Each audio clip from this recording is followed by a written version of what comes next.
people will say, are you best friends? And we talk about it, we're like, no, we have best friends. We have other relationships. But at the same time, there's no one else in our lives who will ever probably experience what we have experienced with each other. Hi, I'm Julia Pennington. Hi, I'm Allison Lange. And you're entering a world gone good. Well, hello, my name is Steve, and here we are again, shining the light into the darkness to show the world there is good happening and lots of good at it. Are you following us on Instagram? Open the app right now with me. Let's do it together. Hit the search button, type in World Gone Good Podcast at World Gone Good Podcast, and hit the follow button, or is it a like button? Follow us, like us, love us. Let's get our good social times on together. And yes, of course, we will happily follow you back. Okay, let me say this. I seriously love when one of you good people emails me and says, Steve, you got to have this guest on your show. And that is what has happened today. So let me say right now, today, I want to start with a big thank you to good listener Jamie, who brought today's guest to my attention. Bonus points for Jamie, who spells her name the correct way, Jaime, just like Jamie Summers. And if you don't know who that is, I do not wish to speak to you any further. Google the Bionic Woman. Please do. Educate yourselves. Jamie wrote in her email to me introducing Allison and Julia in hopes that, Steve, you can interview them for your podcast, World Gone Good. I think they are fantastic to be on the show. I love that I have such cool friends doing things to make the world a better place. So, no pressure, everyone. I just have to prove I'm cool and I am making the world a better place. Oh, geez. Luckily for me, my guests today are, and I can just let them do the heavy lift here.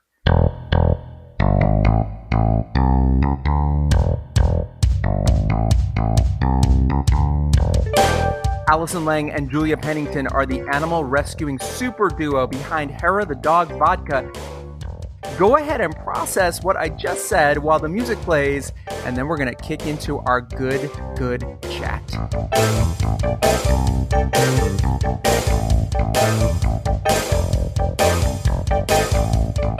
So this may be the very greatest show I've ever done in my whole fucking life, because we're talking about my two favorite things, alcohol and dogs.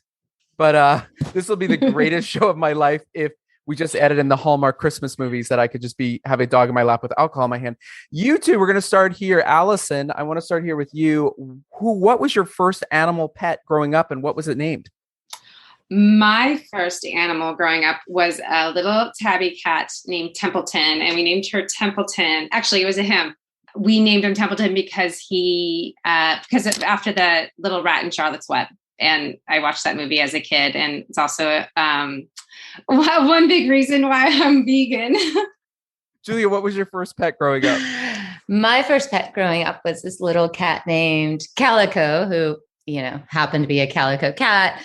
I was, I think, about 3.5 when we found her in the woods in Nashville, Tennessee, and brought her home. And she was my first best friend. Amazing. Now, how do you two know each other? Well, I'll jump in on that one because we know each other because I was running a rescue called Connect Pet Rescue, and Allison, through a mutual friend, came to volunteer for us. And she was such a hard worker, and you could tell she had the passion for it. So really, I just sucked her in, whether she knew it or not. I was like, she's not leaving. She's going to be a part of this. And look, I'm so successful. We're 22 years later, I think, at this point, and it's still working. I can't get away from her. No, that's all true.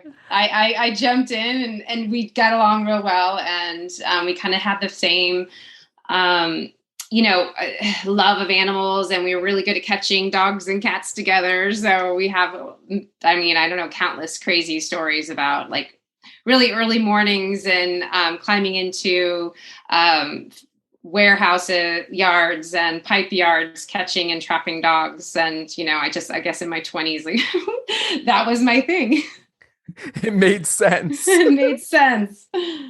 So at some point on this journey, vodka played it? Like, I don't understand how the transition happened here, because I want to get to what you do now. So let's get to what you're doing now. But how did you get to what you're doing now? How does that not make sense to you? I mean, we rescue all the time. I mean, alcohol totally makes sense. Yeah, you need a drink. I just pictured these two 20-something girls like in the back of their car, like swigging vodka, going, all right, we're going to get the fucking cat. We're getting the cat. Oh my God, you know us. No. Allie, do you want to take how it moved to vodka? Well, it's kind of more, I'll start it and then Julia will continue, because it was her family that got us into it. But we had just spent like 15 plus years, doing street rescue, and it was like a 24/7, volunteer situation. And you just get burnt out because, you can rescue a dozen dogs and then there's thousands right after it. And it just gets draining, but we still wanted to help. We just couldn't do that volume of street rescue at like 3 a.m. anymore. We were trying to figure out a way to stop the problem, like the overpopulation. So we started focusing on medical care and spay neuter, because spay neuter, we truly believe, is the answer. Free spay neuter services, to help, like how Bob Barker always says, help control the population, pet population. But when we switched over to spay neuter, a lot of our donations dried up because it's not as Julia says. What is it, Julia? It's not as sexy. I think, to most people. Yeah. You don't have the adrenaline rush of like the dog hit by a car or a cat stuck in a drain. And yes. So we were trying to think of a sustainable income for our programs, of spay neuter, and also to help other rescues. And then I'll let Julia take it from here, because it's a conversation she had. Thanks. Good handoff. Yeah. We wanted to figure out a new way to raise money for, like she said, our programs, but other grassroots rescues who were really doing the work and we're thorough, but it's so hard to do that thorough rescue and raise money. And we wanted to create something like mailbox money, almost like commercial actors, right? Or an actor where later you're getting mailbox money and residuals. We don't want those rescuers to have to think about it. And we were like, what could we sell that could do that? And we thought of a lot of really bad ideas. This podcast isn't long enough for those. So we'll jump right to my brother is the one who suggested vodka, because my nephew has a distillery in Nashville, Tennessee. So it was sitting right under our nose. He suggested we do distilled spirits. I called Allie right away, said, I have an answer of what we can do. We worked on research and development for Hera The Dog Vodka for 2 years, and then launched in December 2018 as a benefit corp, and launched our social impact vodka. I just love that your family was like, we have to do something to get you crazy kids off the street going after dogs. Hey, I know. Let's get you involved with alcohol. That sounds. Oh my God. Wait, can we re-record this? We're changing our story. We're rewriting it for sure. I love it. But you know what's cool is, like, right on your website, it says social life meets social good. Yes. So speak to that, Julia. Where does that lifestyle, where does that statement come from? It just seems so, we say, like, when we're enjoying a cocktail with Hera the dog now, you're social, you're engaged. And while you're doing that, you're doing good.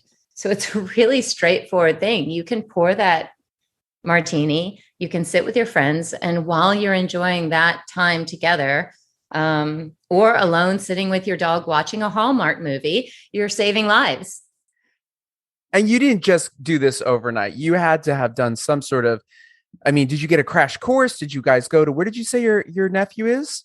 In Nashville, Tennessee, Pennington Distilling Company. And no, we took 2 years. We took a lot of time. Allie and I are both very detailed focused. And so we wanted to make sure we really studied this. We really learned about what was ahead of us as much as we could, because we didn't want to turn the ship around, once it was way out in the ocean. We wanted to make sure we were launching with a strong foundation, which is why we focus so much on the quality of our product, And we chose vodka instead of whiskey. Our distillery does both, but whiskey has so many nuances to it. And we were like, we don't want that. We want to focus on a really, really good product. And we have a good system of process. And once that's done, we can focus on our mission. And that's what we did. So we did really dive in for 2 years to make sure we had an excellent, organic, very well thought out, very strong product that we could stand on. Hera the Dog is a brilliant name. Who came up with it? We're so genius. It was an accident. This is the best stories. It happened to me, but I don't know. Allie, do you want to tell it or do you want me to tell it? Well, it happened to you. You can It did happen to me, but so we have cat colonies that we manage through the rescue. And I was feeding the cat colonies. It's where there are feral cats that we've trapped, neutered, and released, and we manage them, feed them, take care of them for their life in these areas. And I was there one day and I was feeding the cats. And honestly, I was a little grouchy because I was a little tired. And my best friend, who's Southern, called me and she's like, hi, how's it going? And I was like, fucking sucks. Oh yeah, we can curse, you said, right? Curse away. Like, it fucking sucks. We are ready to launch this vodka and we don't have a name. And she just said, Julie, keep it simple. Just call it Hera the Dog. And I had a cat at the time named Hera. And I'm thinking, what is she talking about? I said, Kelly, Hera's a cat.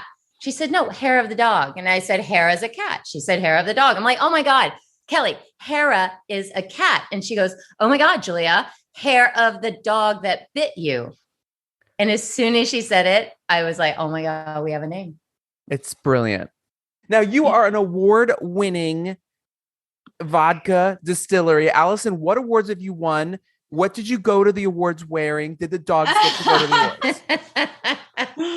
Oh my God, now I'm going to have to go look at it. Like, you put me on the spot. I have to look back at that. We've won. There's so many. Yeah. There's four of them. And unfortunately, it's not like an in-person thing with the Spirit Awards, especially because they were during COVID.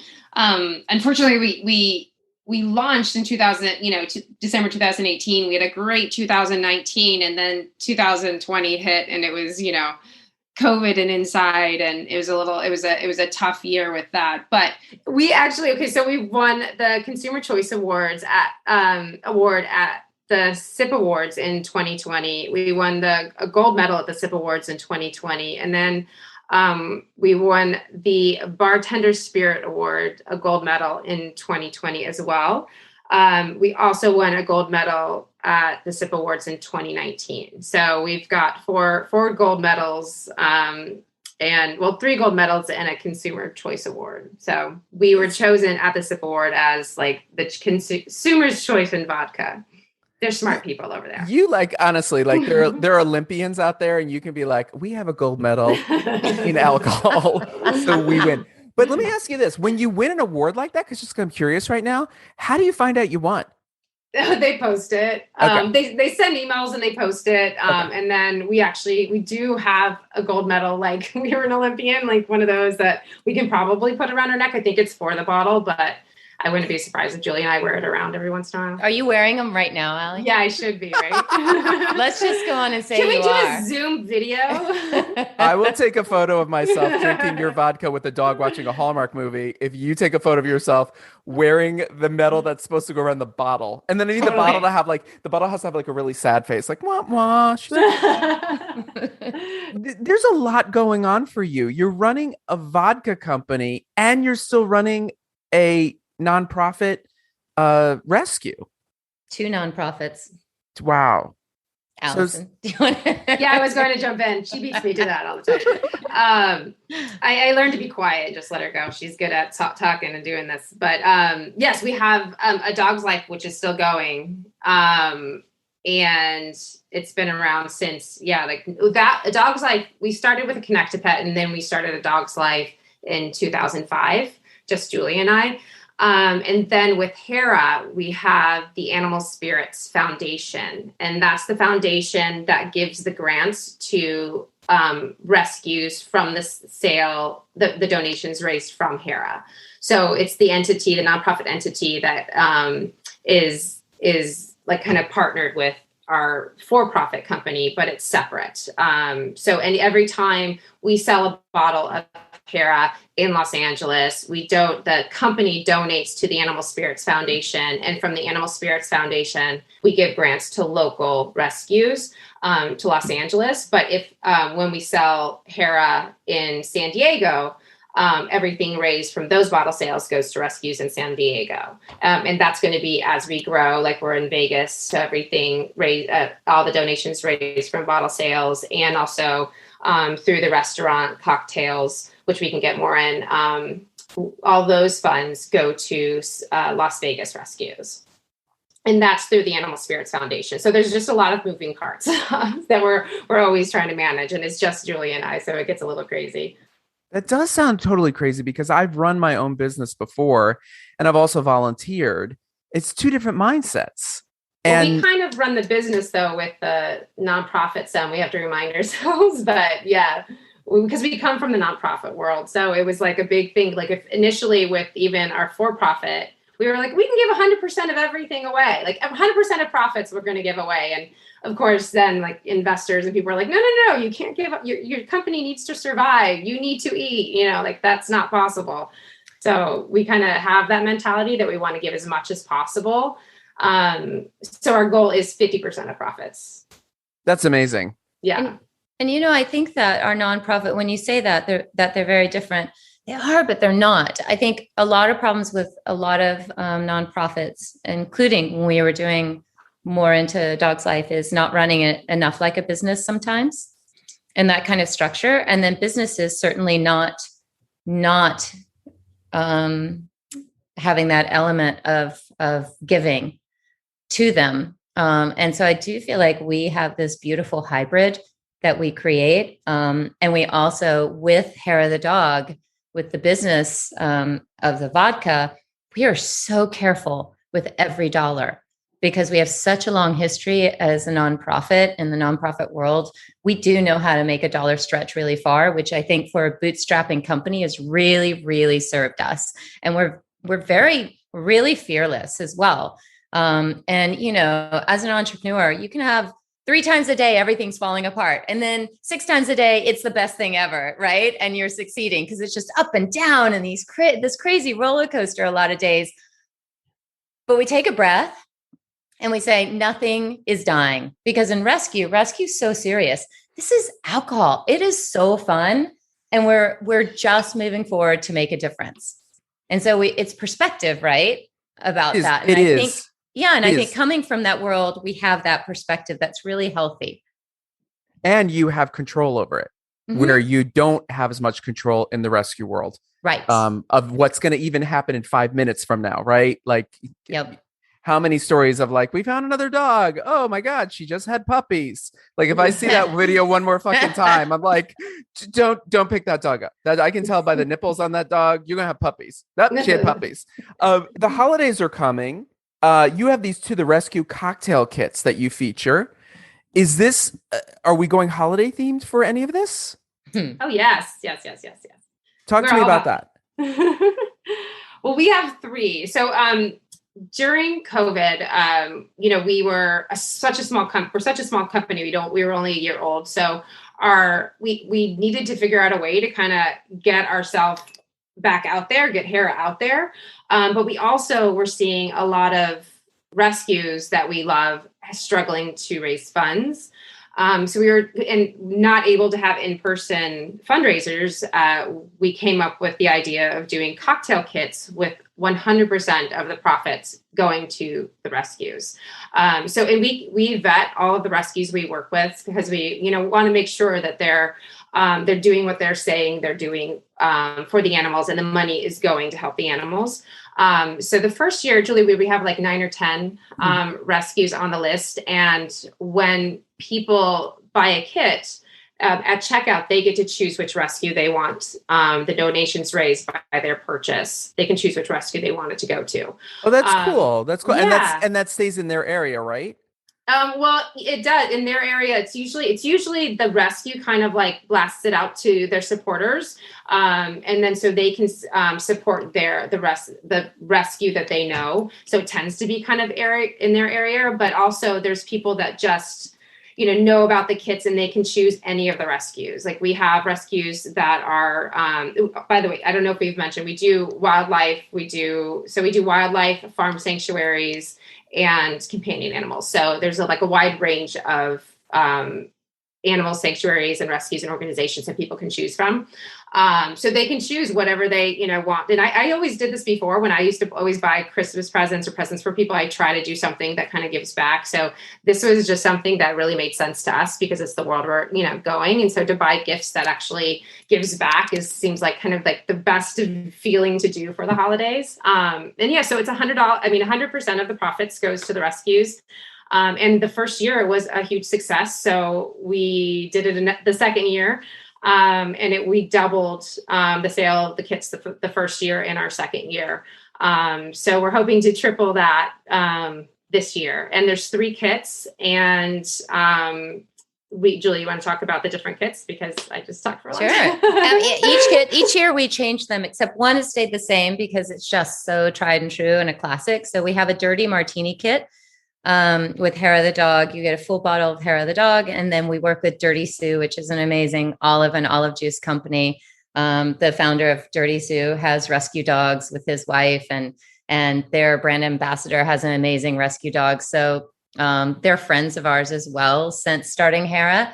So they're in one kit. The next kit is called a peppermint, and it's a take on Starbucks peppermint mocha. And it's very sweet and delicious. And it's a non-dairy martini. So it has macadamia as well in there, and Dandy's vegan marshmallows. And it's just a sweet, yummy dessert drink and very colorful in the kit as well. And then the third one is called the Muletime Pear. Sorry, the Muletime Pear. And it's this delicious, we have this pear juice from this French company, and it's so delicious. And then in that, you have Hera the Dog and Sonoma lime juice, which is another company we love. We're also very careful with companies that we work with. And we put a lot of thought into curating these kits. And then you add a little 5-spice and then ginger beer. So it's this yummy, spiced pear, reminds you of the holidays as soon as you smell it. Cocktail kit. Each of the cocktail kits make anywhere from 7 to 8 cocktails each. And then you have lots of Hera leftover. We have a little shot glass in there. We have a shaker, and they're just really fun. They're fun gifts, or you can just grab one for yourself and take it to a party. And there you have it. You open it up and you have cocktails ready to go. And these ship anywhere in the country? Anywhere that's allowed. There are, I think, 11 states. We have a list on our site. There are 11 states that will not allow any outside alcohol to come in. Because we're still in the 1700s. Right. Yes. Or they have or they want, isn't it Tennessee? They have so many distilleries, and they don't want any competition coming in, I don't think. It's lobbying. They just lobby to not allow it to come in. And in fact, my home state, Nashville, we can't do it. Allie's Michigan, is it Michigan? We can't send to. There's about 9 to 11 states, but we list that so no one's taken by surprise. And also, so you ship all of LA, we do. You ship it to the state next to you and just drive over the border, get it, and just bring it back. Is that how that works? We're not saying that. We did not say that. You said that. But it's possible if somebody wants to think out of the box. But we're not going to endorse that. And in Los Angeles, when you order anywhere local to Los Angeles, it's free delivery, and it's probably us driving to your place and delivering it. So if you're listening to this and you order, you'll probably be one of us. I sent those popcorn tins out during the pandemic, I think, to a bunch of different, friends and family and stuff. And my friend Brandy, she's going to be getting you guys instead. She's in LA, so you'll be taking a trip over to her house. But she honestly, her kids were obsessed with those popcorn tins. So this is way better than that. I think I might send the popcorn and this, so the kids can have the popcorn, and then they can have the alcohol. Yes. Yeah, I think that sounds good to me. Yeah. I think Oh so. yeah. Thank And they're you going to for that. love, you get the peppermint. You have a bag of peppermint vegan dandies. Dandies is an incredible company and they actually donate all their vegan marshmallows to us for these kits to support our cause. But those vegan marshmallows, those kids are going to love that. And there's plenty in there. That's nice. Her one son, who's the younger boy, he like ran in and she said that he kept announcing, like he would just run in like when he was playing and open the tin and take a handful and announce, "God bless you, Steve Silverman," and then cuts it, like and then run out of the room. Well, now She's like they knew where he was. Okay, that's so amazing. Well, now she's going to say that to you every time she takes a sip. it's perfect. God bless you.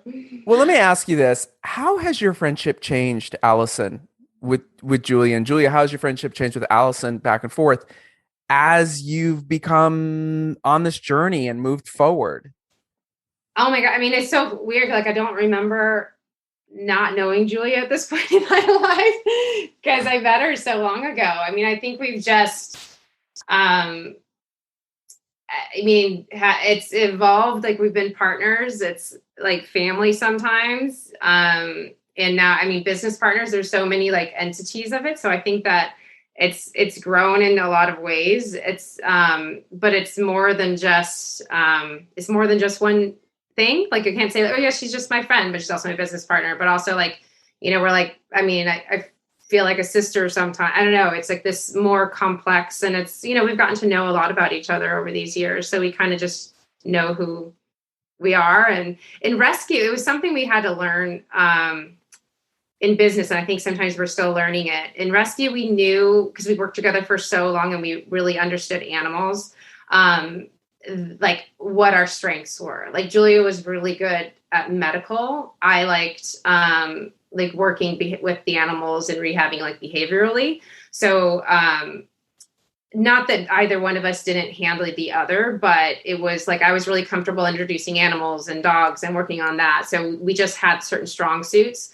And we're figuring that out in this world of, spirit slinging alcohol and spirits and but in finding our strong suits, but it was a whole new world to us. So we kind of had to like learn the industry and then figure out with each other, like which one are our strong suits, like like Julia's good at sales and, just stuff like that. We had to learn other aspects of each other instead of just like animal stuff, which is what we knew of each other for like 15 plus years. That's a really winded story. I'm sorry. No, that's great. But I was going to ask, like, Julia, is there a point where, and I've had this with friends I've done business with, where you have to say, or you have said, let's not do business. Let's just be the friends again for tonight. Do you know what I mean? Does that hook back in, or is it always into that zone that you fall back into? Well, I think a lot of people were friends first, but Allie and I were co-rescuers first. Mm-hmm. So we didn't start as friends. We started as co-rescuers, which is a corporation, a nonprofit corporation on a mission with task. So I think it was probably many, many, many, many, many months of us working together before we actually sat down to relax.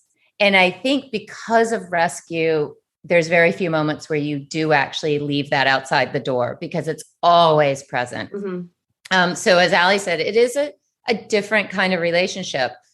People will say, are you best friends? And we talk about it, we're like, no, we have best friends. We have other relationships. But at the same time, there's no one else in our lives who will ever probably experience what we have experienced with each other, especially through the rescue. Because how many people have you had to go night after night after night, spending 12 hours with sprinklers going off as you're laying in a yard and you're being soaked because you're desperate to save this life of a dog who's 10 feet from you, but you cannot freaking catch, but you're not going to give up. I mean, that is when they say that diehard, partner in there, that's the thing, because we weren't going to give up. And so that's such a different kind of relationship. Yeah. Than going to the movies. I actually don't know if Allie and I, have we ever been to a movie together? I thought about that. We did. We saw Walk the Line together when that was out. So was that 15 years ago? I don't even know. Yeah. Because I remember being like, that was like the only time. No, we did. Sometimes I think it's good. It's the thing, like there's nobody I'd rather catch an animal with, like, or I would be, and I say that in a weird thing, like there's nobody I would feel just like, okay, she has it handled, I have it handled, I trust she's going to do what we're supposed to do. You know, like if we're having to do something like that, like we just know that other person and what they're going to do and how to counter that. And I think in some ways we have to remember, because it gets stressful and it gets tough, especially in the rescue, we should probably enjoy each other's company, get to know each other, because it needs to be more than that sometimes. Otherwise it's just stress. But we also did have that in those, there's so many little moments. Like there was this one time, and I remember this, and I'm just going to share it because these little moments that we've shared that we just have all these memories together. There was a kitten that got into, it was like a feral kitten. And when I lived in Venice, and I'd probably been in rescue, Julie, like 4 years by that point, maybe. I was, or maybe not even that, but there was this like little kitten that pried itself through a very small part of my window and bit through my screen and got outside into my, the thing that encloses a water heater. Well, Julia came and helped me get it out of there, and it was feral. So it was a little kitten, but it was just like a feisty little thing. So we were both, when we got it, we were standing right, like stomach to stomach with the kitten. Remember, it latched onto my hand, and we knew we couldn't get it off bit my wrist, and we were like, don't move it. Well, because it bit into her, and we were just like plastered each other, like the things like biting Julia, and we're just like we're shuffling hugging each other, basically. Yeah, we're like squish between us. Yeah, we're shuffling together in my, like, to try to get back into my house. And I don't know if it was Julia. Did you fall on top of me? Or did I fall on top of you? I fell on top of you. You fell on me. Like I flipped backwards. I slipped, and she landed on top of me. So we're in my backyard with a little kitten in between us. The kitten's like latched onto her arm or her wrist, and we're just laughing, like she's full bleeding, and we're just like laughing but we got the kitten. And then now I knew, like, okay, I can't even leave even a little smidge of like, you always, that's a good lesson for everybody listening. Don't leave your windows open at all when you have cats and kittens, especially when they're new. Because I even had a little lock on my thing, but it just was it was small enough that it got its way out. But all of those like stories, we have like hundreds of them where we just have these moments that we'll always remember in rescue. Even the last rescue we did of a dog together, that it took us 4 days, and we were going home like sobbing at night because we couldn't catch this dog. And then we finally did, and the dog has a great home. But all of these like kind of in the trenches bonding that, like Julia said, it's different than just friendship. But we have this other relationship that's hard to kind of explain. So we wrap these shows up with the same 3 questions every time. I'm going to let Julia do it. I think she's the but I don't know who the better spokesman. Look, I'm making judgments already. Julia. Well, you're only going because Allie said that. No, Allie, you actually said it. You put that in my head, Allie. Okay. Yeah. So Julia, tell everybody where they can find Hera the Dog, where they can purchase a awesome holiday treat that's 100% going to rescue dogs, and start there. And then Allie, think about this. We need to know from you your social handles for people to social away with you. Julia, start. Yeah. So if you want to get a bottle of Hera the Dog Vodka, the fastest way is to go to our website and see where to buy Hera. And there's a list there. You can also join us on Instagram at Hera the Dog Vodka. That was my line. I know, but there's a link in there. If you go to Linktree, you also can find everything. Well, she got I thought that when I said that. I was like, oh no, that was my line. Social media. I don't get to say anything. I'm just kidding. That's pretty much, it's easy though. It's easy. It's at Hera the Dog Vodka. Just say. Exactly. And then for the kits, for our cocktail kits, where we donate 100% of the profits, we will be launching our target launch is November 15th. And those will be on our website, herathedogvodka.com. Perfect. That's perfect. And this is going to be up after that. So you are good to go. Yay. Both of you are going to be asked these last two questions. Allison, we're going to start with you, which gives Julia the upper hand to think about it. Totally. I gotta talk about this. Okay, go on. Allison, we asked this question, which is second to last question. Who inspires you?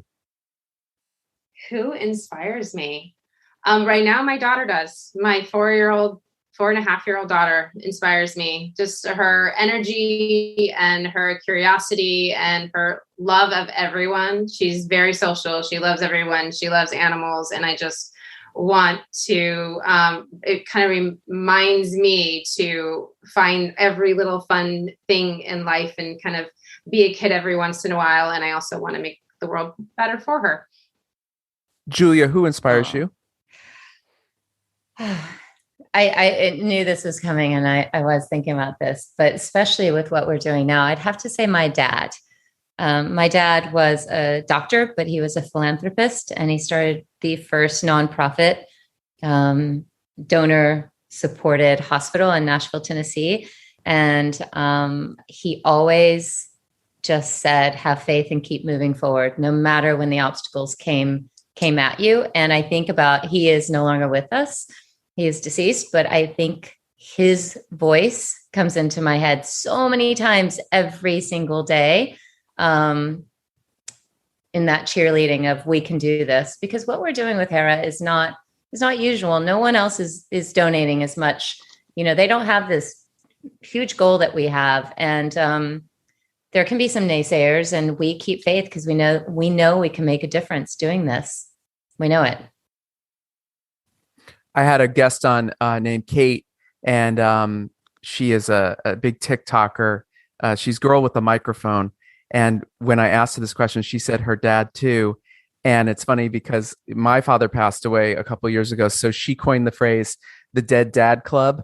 And she said, you and I can be the Dead Dad Club. So Julia, you're welcome to join the Dead Dad Club. Isn't that nice? I'm in it. I'm joining. You're in. When we meet, I'll bring the vodka. Perfect. We'll have dogs. It'll be great. The final question is not a question. It is a statement. It's going to start with Julia. Finish this statement any way you like, based on anything we've talked about or anything you want to say. It goes like this. Tell me something good. Tell me something good. Because it spreads love. Allison, tell me something good. I was going to actually tell you something good. I was going to say we helped spay and neuter 53 cats on Monday.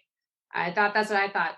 That's great. That's great too. Yeah, it is. That's not bad at all. So our foundation we helped because of the sale of Hera. We were able to help fund a spay neuter day on 53 cats were fixed.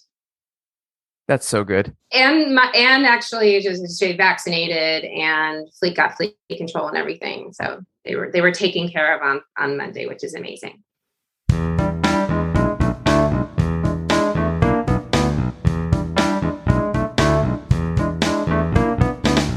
Thank you, Allison and Julia, for sharing your good. Go get you some spirits, some good spirits, and support good animals in need in your area. Visit Hera the Dog's website for more info. Next time on World Gone Good. In the last 6 years, I've published 22 books. I just kept writing books and writing books. So I thought, well, I have to do one of two things. I either have to just give up and move on, or I try self-publishing so I can just get them out in the world. LL Abbott is a writer and artist, a wife and a mom, and she lives in Canada. So yay us, another international show. What sets her apart is her drive, or perhaps overdrive, as she grabbed her writing career by the proverbial horns and took off. We are going to talk about embracing our artistic side, how to handle and overcome any obstacle, and her favorite stalker, number one fan, my husband, Jim. You may have heard I'm working on a cozy mystery of my own. Did you hear that? I thought she'd be the perfect person to just, give me some tips and give us all some tips in the keep going department. Just keep going. And I think we can all use more of those types of tips and people in our lives. Am I right? Can't wait for you to hear this really fun one with an amazing, amazing author. Until then, be good.